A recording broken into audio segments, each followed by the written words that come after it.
पोलिसांनी वाल्मिक कराडला सध्या बीड कोर्टामध्ये हजर केलेला आहे। कराडला आता केजमधून बीड कोर्टामध्ये पोलीस घेऊन आलेले आहेत। कराडवरती मकोका दाखल झाल्यानंतर आज बीड कोर्टामध्ये त्याला दाखल करण्यात आलेला आहे। वाल्मिक कराडच्या सीआयडी कोठडीची सुद्धा मागणी केली गेली आहे। कराडला किती दिवसांची सीआयडी कोठडी मिळणार हे आता अगदी काही मिनिटांमध्ये आपल्याला कळणार आहे। सुरक्षेच्या कारणास्तव खटला केजऐवजी आता बीड कोर्टामध्ये चालणार आहे। कृष्णा केंडे आपल्याला या संदर्भातले अपडेट देतील। कृष्णा,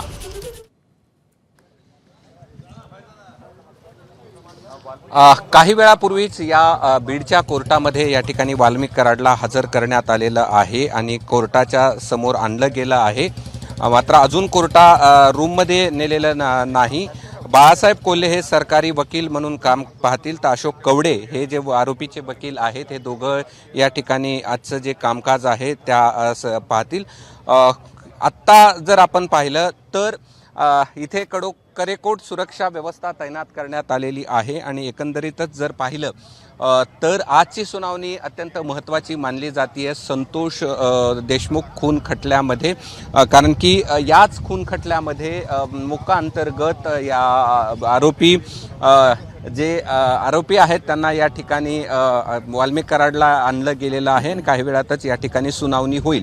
आजची सुनावणी यासाठी महत्त्वाची आहे कारण की एसआयटीनं म्हटलं आहे की आमच्याकडे दोघांमध्ये संभाषण झालेलं आहे आणि खुनाच्या खटल्यामध्ये त्यांचा सहभाग असल्याचं या ठिकाणी त्यांचं म्हणणं होतं आणि ते नेमके काय संबंध आहेत, कशा पद्धतीनं त्या दोघांमधलं संभाषण झालं आहे किंवा एसआयटीकडे नेमके कुठले पुरावे आहेत, कशा पद्धतीने कट आखला गेलेला आहे हे सांगितलं जाईल आणि एसआयटीला कोठडी का हवी आहे हे देखील आज कोर्टासमोर मांडलं जाईल आणि व्हॉइस सॅम्पल घेतलेले आहेत, त्याचबरोबर इतर तपासही केलेला आहे आणि यातनं काय नेमकं निष्पन्न झालं हे देखील कोर्टासमोर एसआयटी त्यांचं म्हणणं मांडेल आणि त्यानंतर आज वाल्मिक कराडला किती दिवसाची या ठिकाणी एसआयटी कोठडी दिली जाते हे पाहणं महत्त्वाचं आहे। मात्र काही वेळातच या सुनावणीला सुरुवात होईल। कोर्ट रूममध्ये नाही तर कोर्टाच्या समोर या ठिकाणी वाल्मिक कराडला ठेवण्यात आलेलं आहे। काही वेळातच न्यायाधीश ज्यावेळेस पोहोचतील त्यावेळेस कोर्ट रूममध्ये आतमध्ये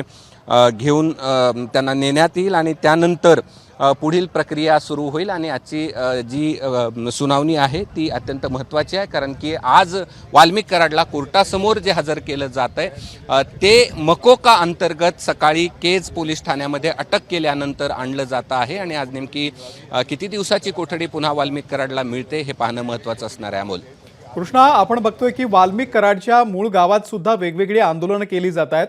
कोर्टाच्या परिसरामध्ये सध्या काय वातावरण आहे, पोलिसांचा बंदोबस्त कसा आहे?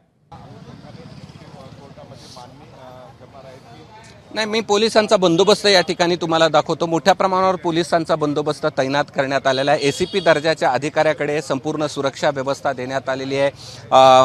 काही PSI आहेत, काही PI आहेत, ACP आहेत, अशा अधिकाऱ्यांचा बंदोबस्त या ठिकाणी तैनात करण्यात आलेला आहे कारण की ही अत्यंत महत्त्वाची केस या ठिकाणी बीडमध्ये आहे। गेल्या काही दिवसांपासून या केसच्या अनुषंगानं वेगवेगळी आंदोलनं या ठिकाणी केली जात आहेत, त्यामुळे वकील सोडून इतर कुणालाही कोर्टरूममध्ये प्रवेश दिला जात नाही आहे, म्हणजे कोर्टामध्ये आणि प्रत्येकाला विचारणा या ठिकाणी केली जाते आणि कडेकोट बंदोबस्त या ठिकाणी तैनात करण्यात आलेला आहे। आणि ह्या आपण पाहिलं तर इथे पण आपण पाहू शकतो की इथे कॅन्टीन आहे, मात्र तिथे देखील लोकांना बसण्यास मज्जाव करण्यात आला, म्हणजे वकिलांचे जे बसण्याचे ठिकाण आहे त्या ठिकाणी देखील लोकांना बसू दिलं जात नाही आणि त्यामुळे एक कडेकोट सुरक्षा या ठिकाणी तैनात केलेली आपल्याला पाहायला मिळते आहे। अमोल, नेमकं कोर्टात काय घडतंय या संदर्भातले अपडेट कृष्णा तुमच्याकडून घेत राहू। तुर्तास धन्यवाद या संपूर्ण माहितीबद्दल। एबीपी माझा, उघडा डोळे बघा नीट।